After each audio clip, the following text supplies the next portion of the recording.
Hi, my name is Ebony Ewing, and the policy that I had chose was the stop and frisk policy. The importance of this policy will be the first thing that I go into. And the first thing that I had chose was the meaning of stop and frisk. Now, stop and frisk is one of the most common practices that people may have heard of, seen, or even had experienced. Stop and frisk is a form of practice for police officers to stop and ask questions and frisk or search the pedestrian for any weapon or drug that could be used upon them. I found this topic interesting because a lot of the states, it is shown to be very different in how the police enforces stop and frisk. Either some of those states had viewed it in a bad way, or some of those states it turned out to be effective. And this is a policy, from my knowledge, that, like previously said, it was supposed to decrease the weapons or drugs or anything that is dangerous on a person from preventing crime. But with society being so strong these days, stop and frisk has been viewed in a bad way because of the past arrests that have been made, and also the arrest that turns into another direction. For example, in this presentation, New York will be used a lot because of its bigger city and how the crime rates and stop and frisk have been used for several years. And they had also had more results of the effectiveness of this policy.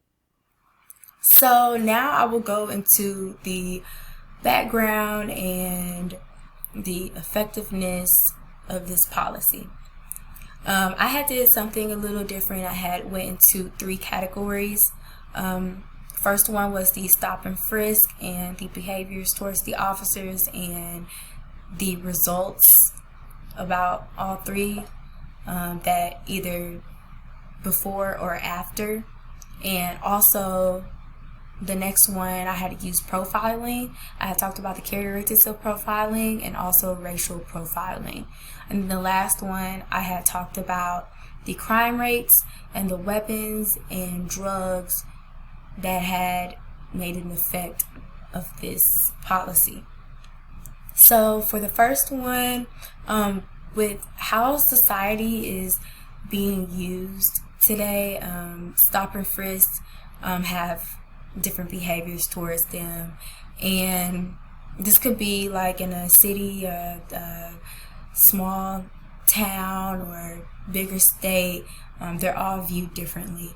And overall, this research has shown that the main society had a hard time with either trusting the officer or they had already trusted them. Most of that trust came from small cities when I had done my research on this. And with smaller cities, sometimes the officers have more time to patrol than around bigger cities. You know, sometimes you don't see that. Like, for example, I'm from Nashville, and then in the big city that I'm at, I don't usually see officers doing local patrolling.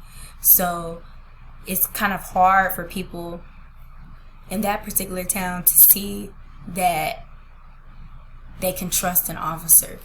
So also, with crime being higher in states like New York, stop and frisk came to effect years ago, and that was also to prevent the crime. Well, its results was to decrease the use of weapons and drugs and for the environment to be safe overall. The next thing that I had went to was profiling. Not only had profiling has its own characteristics, I had described characteristics as us people using it on an everyday basis and not even noticing. And even in the law enforcement world, they use characteristics of profiling and sometimes doesn't realize that profiling can turn into racial profiling, and how racial profiling goes into the effect of stop and frisk. So with the controversy of racial profiling, stop and frisk had was enormous throughout several decades. And it has shown for nearly 100 million traffic stops from around the country. The average of 20% of blacks get pulled over. And one of those things come to mind with racial profiling being used is when an officer has reasonable doubt. In the state of New York, allegations of racial discrimination had occurred during the stop and frisk policy, resulting in lawsuits. And NYPD had used stop and frisk, and it increased tremendously, which led to New York State Attorney General releasing a report that examined being 175,000 stops, with only 15% they did not meet the reasonable suspicion threshold. After there was a lawsuit, there was a settlement in 2003. NYPD agreed to maintain a written anti-racial profiling policy to keep up with the officers and ensuring a safe and reasonable stop and frisk. And that was right after the Daniels versus City of New York in 2002. That was a widespread racial profiling case. Now that the last category that I'm going to go into is the crime rates, which involved weapons and drugs. In this category, I just talked about how in bad areas crime rates can occur to where weapons and drugs can be found there the most, and especially in the bad areas of New York, they were considered to be hot spots.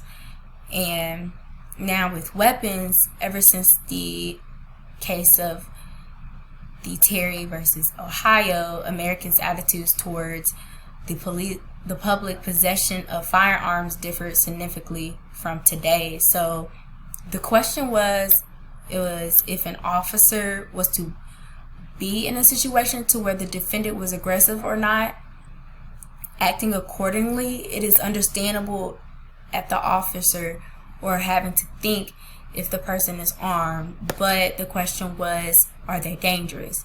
So NYPD stop and frisk had turned out to be effective because it ended up leading to unlicensed weapons. They had also conducted more than 685,000 stop and frisk that only led to the confiscation of a firearm in less than 1 out of every 800 stops. And now with the drugs, between the years of 1980 and 2007, the arrest of drug possession had tripled from approximately 500,000 to 1.5 million drug arrests. Now, drug arrests constitute the largest category of arrests in the United States because of stop and frisk. So drugs have also played a big factor because in 2012, racial ethnic disparities in drug-related arrests have also intensified. With that being said, 22% of African Americans constituted of drug-related arrests after stop and frisk, while 77% were of whites.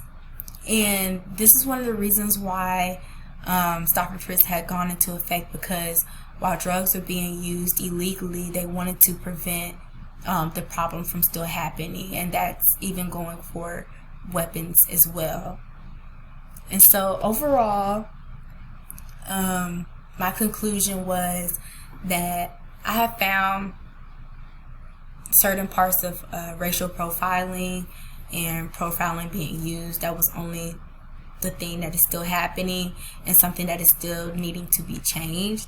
But other than that, the other categories such as the stop and frisk and weapons and drugs playing a part in this, there has been a use of being effective. So they had also helped crime decrease in certain areas.